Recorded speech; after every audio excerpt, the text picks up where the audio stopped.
ucapkan terima kasih kepada Bapak Dukan Jauhari Faruk yang telah memberi kami waktu untuk mempresentasikan mata kuliah akhlak pada sore hari ini. Dan tak lupa pula saya ucapkan terima kasih kepada teman-teman sekalian yang sudah meluangkan waktunya untuk menyimak video kali ini. Di sini kami dari kelompok 4, ada saya Siti Aisyah bersama teman saya Aan Handayani akan mempresentasikan tentang aspek-aspek yang mempengaruhi akhlak. Ada apa aja sih? Yuk simak video ini sampai selesai. Pengertian akhlak. Akhlak menurut bahasa berarti budi pekerti, tingkah laku atau tabiat. Menurut Imam Al-Ghazali, akhlak ialah suatu sifat yang sudah tertanam dalam jiwa sehingga timbul perbuatan-perbuatan dengan mudah dengan tidak memerlukan pertimbangan pikiran terlebih dahulu. Di dalam Islam, akhlak itu juga sebagai motivator atau penggerak. Rasulullah Shallallahu Alaihi Wasallam bersabda, "Akmalul mu'minina imanan ahsanuhum khuluqan." Orang mukmin yang paling sempurna imannya ialah orang mukmin yang paling baik budi pekertinya. Sehingga dari hadis itu orang-orang akan berlomba-lomba memperbaiki akhlaknya, berlomba-lomba dalam kebaikan.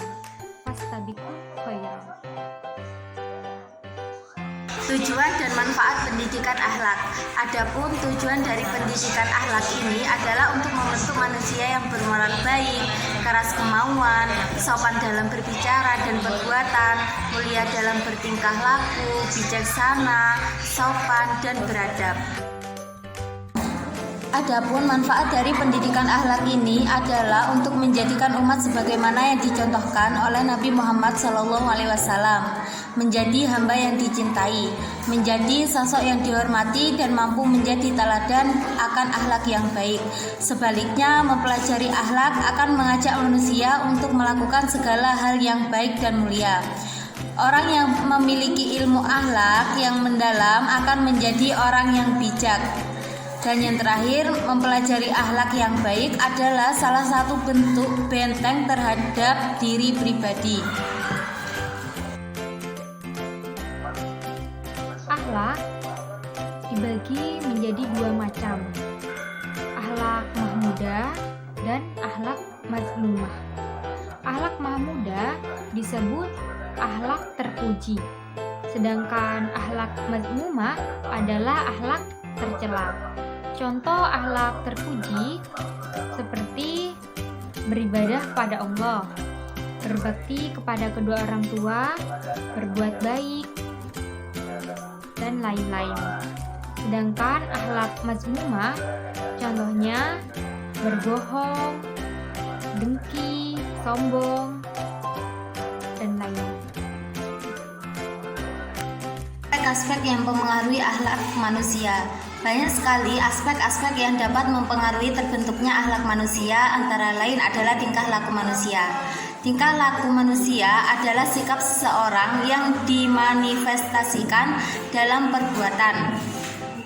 Sikap seseorang boleh jadi tidak digambarkan dalam perbuatan atau tidak tercermin dalam perilaku sehari-hari, tetapi adanya kontradiksi antara sikap dan tingkah laku. Contoh-contoh yang dapat diterapkan adalah sebagai berikut.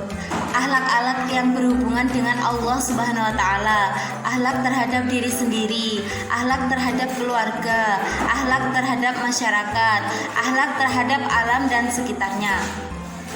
Kecenderungan fitrah manusia selalu untuk berbuat baik.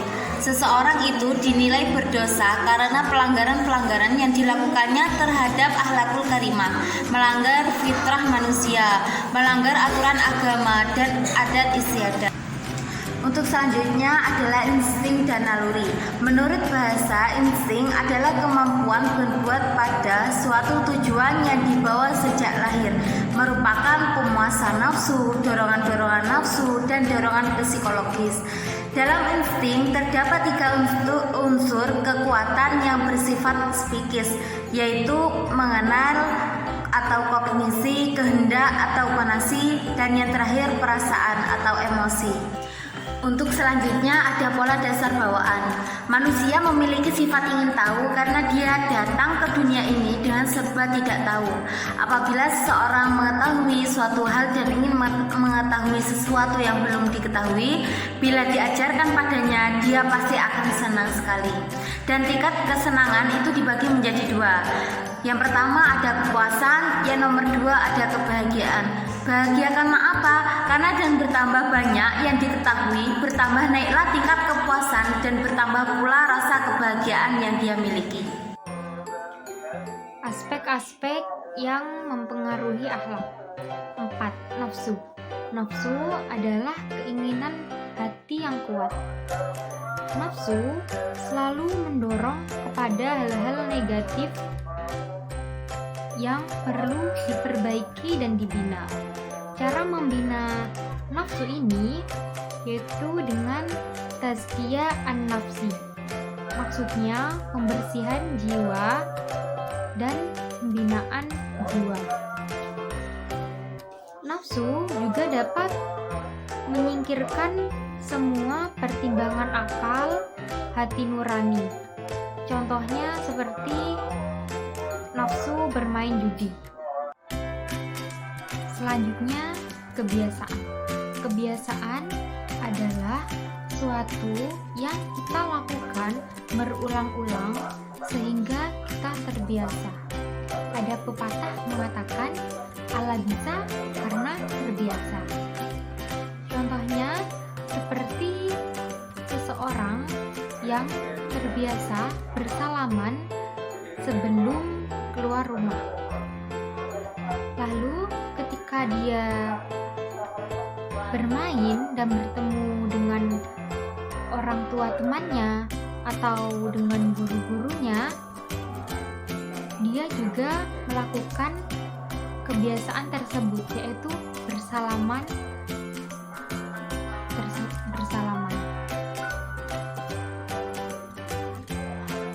Selanjutnya, lingkungan. Lingkungan menurut saya sangat penting dan sangat berpengaruh juga untuk akhlak seseorang. Karena lingkungan adalah hal yang sangat dekat dengan kita. Jadi, bagaimana caranya kita pintar-pintar dalam memilih lingkungan?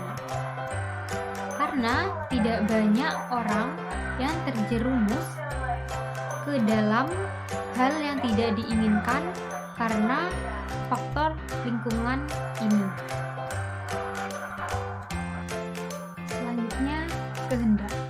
Kehendak adalah suatu kekuatan di balik tingkah laku.